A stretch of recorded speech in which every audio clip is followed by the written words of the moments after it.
जय हिंद। अखंड भारत, हिंदू राष्ट्र। देखो, आज हम इस वीडियो में मुख्यतः हम बात करेंगे राहुल गांधी की, जो कि अभी भारत में जैसे G20 का समिट चल रहा है, पूरी दुनिया के जो बड़े बड़े लीडर्स हैं वो भारत में अभी आए हुए हैं अतिथि के रूप में, और भारत के कह सकते हो कि समृद्धि का, भारत के प्रोस्पेरिटी का अभी बखान हो रहा है। भारत जो है अपने देश की संस्कृति का जो है परिचय पूरी दुनिया के सामने कर रहा है। लेकिन वहीं अभी राहुल गांधी जो है विदेश की धरती से भारत को टारगेट करने का प्रयास कर रहे हैं। ठीक है, तो इसी परिप्रेक्ष्य में हम आज बात करेंगे उनके द्वारा दिए गए कुछ स्टेटमेंट, उनके द्वारा कहे गए कुछ कथनों के बारे में हम अभी यहाँ पे जो है चर्चा करेंगे। जैसे उन्होंने कहा कि भारत में, खास करके भारत में अभी जो है डिस्क्रिमिनेशन और वायलेंस बहुत बढ़ रहा है, और उन्होंने, स्वाभाविक सी बात है क्योंकि वो विपक्ष के लीडर हैं, तो अभी प्रेजेंट गवर्नमेंट और मोदी जी को ही टारगेट करने का प्रयास कर रहे हैं। लेकिन कम्युनल वायलेंस या फिर जो भी सारी चीज़ें हैं, अगर आप इसका विश्लेषण करोगे, इसके बारे में अगर आप एनालाइज करोगे, तो आप पाओगे कि एज कम्पेयर टू 2014, और ये मोदी जी का 9 साल से प्लस हो गया, मतलब 9 साल से थोड़े कुछ महीने अधिक हुए हैं, तो 9 साल से पूर्व और कह सकते हो कि मतलब 2014 तक और अब तक, आप विगत मनमोहन सिंह का ही पीरियड ले लो, उनके 10 साल का शासनकाल ले लो, और अभी का 9 साल ले लो, दोनों को कंपेयर करो और तुलनात्मक अध्ययन करो कि अगर ये जो है स्टैटिस्टिकली करो, ये मतलब मौखिक तौर पे नहीं, आप जो है कम्युनल वायलेंस की जो है पूरे के पूरे डाटे निकाल लो कि इन विगत 10 सालों में और इन 10 सालों में, मनमोहन सिंह के पीरियड में और ये मोदी जी के पीरियड में, इन दोनों में आपको क्या भिन्नताएं देखने को मिलेगी और कितना कम्युनल वायलेंस का डिफरेंसेस है, या किन गवर्नमेंट में, यूपीए गवर्नमेंट में या एनडीए गवर्नमेंट में, किस में जो है कह सकते हो कि कम्युनल वायलेंस अधिक हुआ है।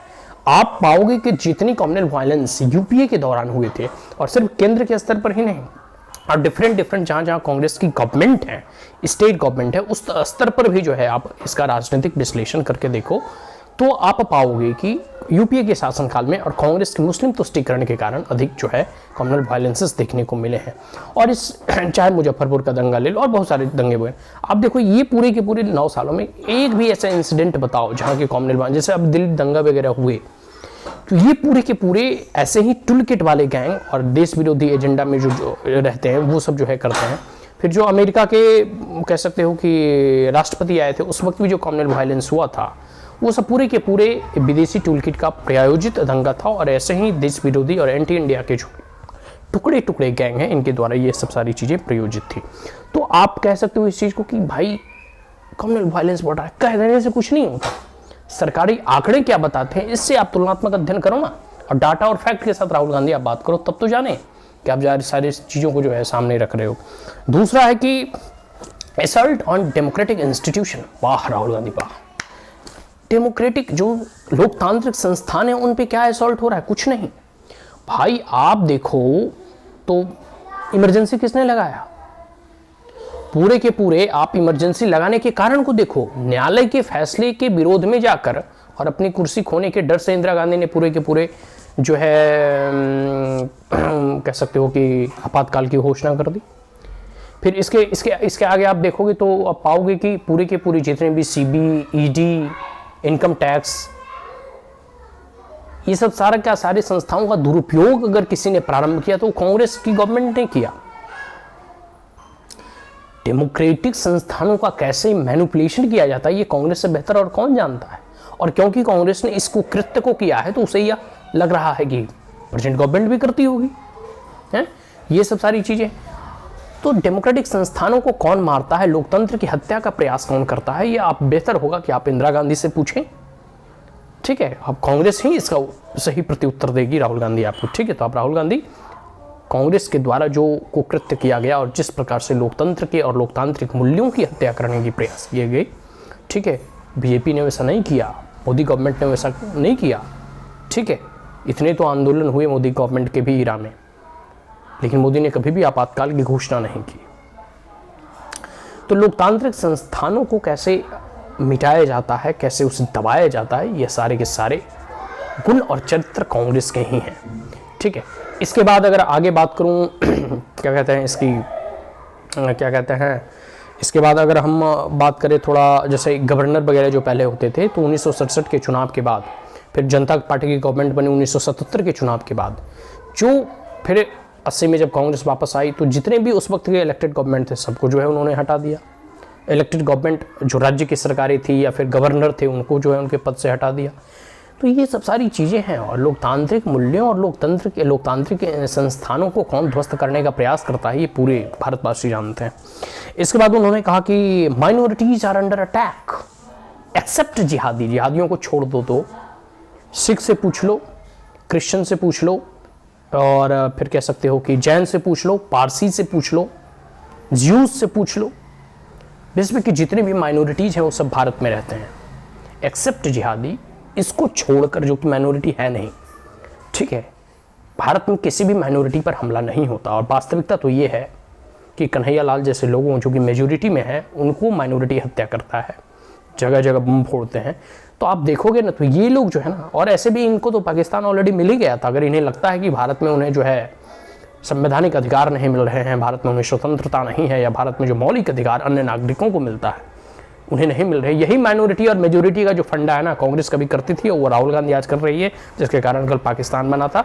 और पाकिस्तान का जो जनक है ना, यही लोग हैं, कांग्रेस पार्टी। और एक प्रकार से कह सकते हैं कि मुस्लिम तुष्टीकरण करते रही है और आगे भी ये करते रहेगी। और ऐसे भी मनमोहन सिंह ने कहा ही था कि भारत के संसाधनों पर मुसलमानों का पहला हक है।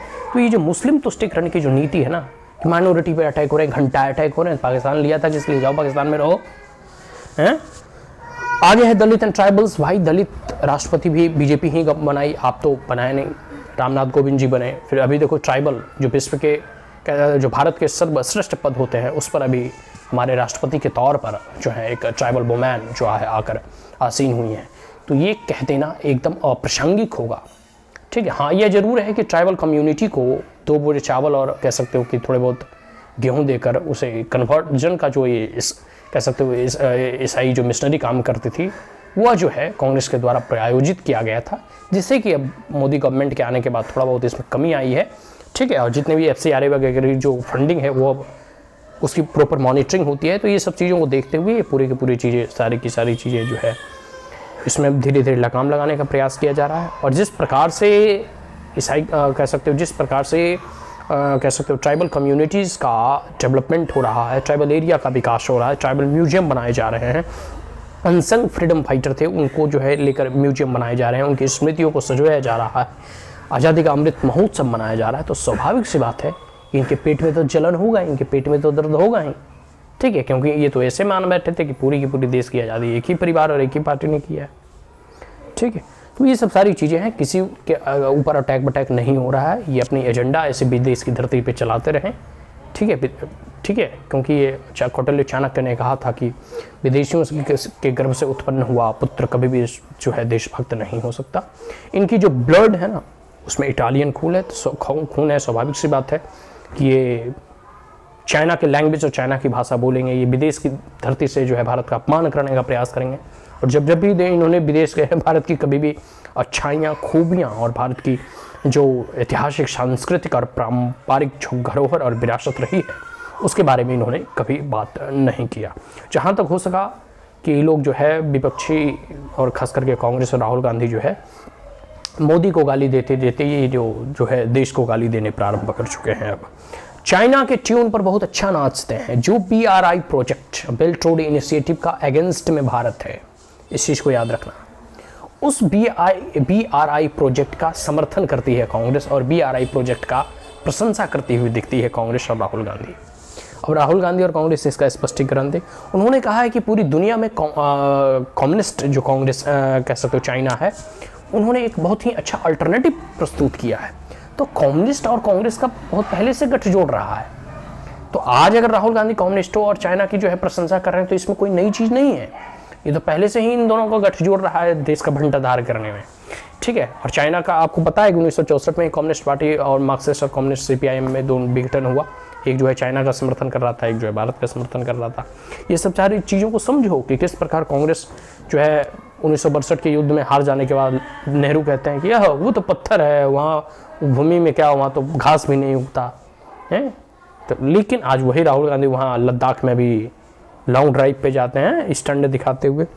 तो वो चाइना के बारे में कहते हैं, चाइना ने पूरी दुनिया में एक अल्टरनेटिव प्रस्तुत किया है, BRI जो है रोड इंफ्रास्ट्रक्चर प्रोजेक्ट दिया है।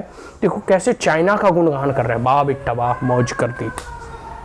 फिर देखो सेंटर ऑफ ग्लोबल प्रोडक्शन, भाई ठीक है चाइना ने तरीके से काम किया तो सेंटर ऑफ ग्लोबल प्रोडक्शन बन गया, लेकिन कांग्रेस इतने दिन सत्ता में रही, अब तक क्यों नहीं सेंटर ऑफ ग्लोबल प्रोडक्शन बन पाई? आखिर आज भारत की जो स्थिति है, भारत की जो दुर्दशा है, इसका जनक कौन है? कांग्रेस ही तो है। ठीक है, अगर अल्टरनेटिव व्यू भारत नहीं प्रदान, भाई भारत अल्टरनेटिव व्यू प्रदान कर चुका है। मेड इन इंडिया के तहत, मेक इन इंडिया के तहत, साइनिंग इंडिया के तहत भारत जो है और नरेंद्र मोदी के सरकार में लगातार यह प्रयासरत है। और अभी आप देखोगे तो भारत विश्व की 5वीं सबसे बड़ी अर्थव्यवस्था है और आने वाले समय में हम विश्व की 4थी सबसे बड़ी अर्थव्यवस्था बन जाएंगे। भारत वर्तमान स्थिति में अभी fastest growing economic GDP wise of the world है। ठीक है, और आने वाले समय में हम जो है $5 ट्रिलियन इकोनॉमी के लक्ष्य को भी हासिल करेंगे और in future we will the third and second largest economy of the world. ठीक है, तो स्थितियां जैसे जैसे सामान्य हो रही हैं और मोदी जी के नेतृत्व में, राहुल गांधी आप टेंशन ना लें। ठीक है, आपके अंदर इतनी जो है अगर क्षमता होती तो आज भारत की यह स्थिति नहीं होती और कांग्रेस को भी भारत के लोगों ने जो है मौका दिया था भारत की आर्थिक प्रगति करने का, लेकिन कांग्रेस तो अपनी प्रगति में लगी रही, अपने बाल बच्चों, अपने पोते पोतियों को निजी प्रगति में लगी रही। ठीक है, कि आने वाले बाद राहुल गांधी प्रधानमंत्री बनेंगे, राहुल गांधी के बाद जो है सोनिया गांधी, प्रियंका गांधी, और प्रियंका गांधी के बाद उनके जो है बेटे बेटी। ठीक है, तो इनकी निजी संपत्ति वाड्रा फैमिली जो खड़ा कर रही है, इनके लिए यही प्रगति है। और अगर अब देश के प्रति इतनी ही चिंता होती तो आपको भी जो है भारत के लोगों ने जो है सरकार में बैठने का मौका दिया था, अब भारत को नवीन ऊंचाइयों तक ले जाते। जिस प्रकार चाइना से और भारत ने एक ही समय में कह सकते हो आज़ादी पाई, या चाइना अगर यहाँ पहुँच गया और आप चाइना की प्रशंसा भी कर रहे हैं, ये Rahul Gandhi is dancing on the tune of China, आप जो है चाइना के ट्यून पे डांस करते हुए भी दिखाई दे रहे हैं। तो इस परिस्थिति में आपको चाहिए कि कांग्रेस से ही सवाल पूछे कि भाई चाइना इतना प्रगति कर लिया, हम क्यों नहीं कर पाए। खैर, अब तो आपको भारत के लोग जो है सत्ता सौंपेगी नहीं, मोदी जी के हाथों में सही दिशा में और सही प्रगति भारत कर रहा है और हम आर्थिक दृष्टिकोण से भी एक नई महाशक्ति के रूप में बनकर उभरेंगे। और आगे है रिस्ट्रिक्ट फ्रीडम। आपको मालूम है कि कम्युनिस्ट चाइना में फ्रीडम वगैरह नहीं होता। जैसे अभी यहाँ की मीडिया जो है भारत सरकार को क्रिटिसाइज़ कर सकती है, वहाँ की मीडिया जो है वहाँ की जो कम्युनिस्ट सरकार है उसको क्रिटिसाइज़ नहीं कर सकती, चाइना की जो मीडिया है। ठीक है, तो आप देखोगे तो क्या इस प्रकार के रिस्ट्रिक्शंस भारत सरकार लगाएगी? कभी नहीं लगाएगी। और रही बात अल्टरनेटिव प्रोड्यूस करने का, तो जो भी डेमोक्रेटिक वैल्यूज़ हैं, फ्रीडम ऑफ एक्सप्रेशन है, इसके साथ साथ हम इकोनॉमिक डेवलपमेंट को भी अचीव करेंगे। ठीक है, इसमें कोई दो राय नहीं है। अभी जैसे भारत सरकार के द्वारा बहुत अच्छे जो है स्कीम वगैरह चलाए जा रहे हैं, जैसे जनधन योजना हो गया, अन्य योजना हो गया, जैम ट्रिनिटी हो गया, आयुष्मान भारत कार्ड हो गया, उज्ज्वला योजना हो गया, स्वच्छ भारत अभियान हो गया, मेक इन इंडिया हो गया, मेड इन इंडिया हो गया। ठीक है, आवास योजना हो गया और बहुत सारे ऐसे अनगिनत स्कीम, ठीक है, भारत सरकार के द्वारा चलाए जा रहे हैं। आयुष्मान भारत कार्ड हो गए, फिर डिजिटल ट्रांजैक्शन UPI वगैरह तो जानते ही हो, ये सब तो को पता ही है कि आज एक सब्जी बेचने वाला, एक गोलगप्पे बेचने वाला भी जो है ऑनलाइन ट्रांजैक्शन करता है। तो ये सब सारी चीज़ें हैं।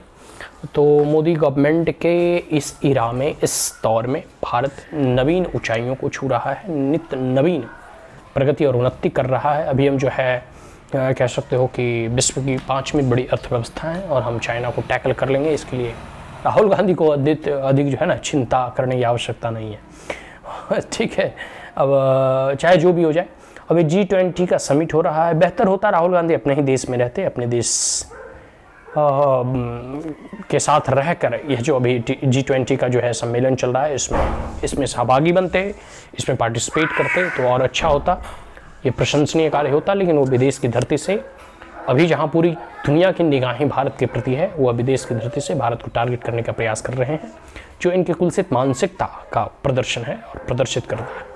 ठीक है, कि किस प्रकार यह मोदी विरोध में जो है देश विरोधी बातें भी करने लगे हैं। और एक चीज़ तो स्पष्ट है, they are dancing on the tune of China, they are कह सकते हो ना कि singing in the language of China. ठीक है, तो इसके लिए best of luck Rahul Gandhi. जनता सब चीज़ देखती है, जनता जो है ना बहुत जागरूक है, वो आपको आने वाले समय में जो है ना जो है इसका सबक वोट के माध्यम से 2024 के इलेक्शंस में ज़रूर देंगे। सो जय हिंद, जय माँ भारती।